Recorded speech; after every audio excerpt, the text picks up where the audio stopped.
Rise in fuel prices and enhanced technology placed efficient diesel engines in the spotlight during the 2000s. But then, 2015's diesel emissions scandal occurred when Volkswagen was caught cheating on its emissions tests for its diesel-powered vehicles.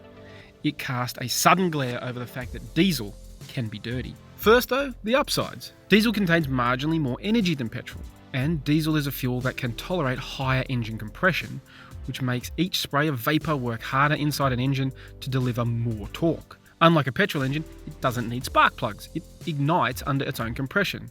This is one reason you can't fill your diesel with unleaded. The downside is that diesel has to be built stronger, and that makes it heavier. Burn-in diesel does produce more CO2 than petrol, with 2.7 kilograms versus 2.3 kilograms emitted per litre, but this is often offset by reduced consumption.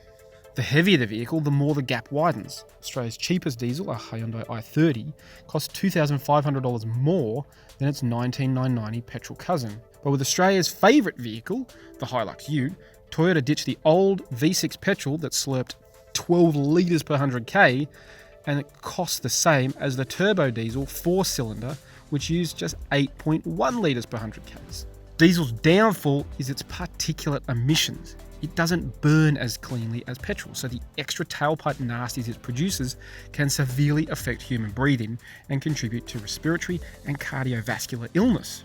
Current Euro 5 emission standards allow diesel light commercial vehicles like the Hilux to emit up to 280 milligrams of NOx per kilometre versus a petrol light commercial vehicle's 82 milligrams per kilometre. The timing hasn't been set for its introduction, but Euro 6 standards will more than halve the NOx limits for a Hilux class to 125 milligrams per kilometre.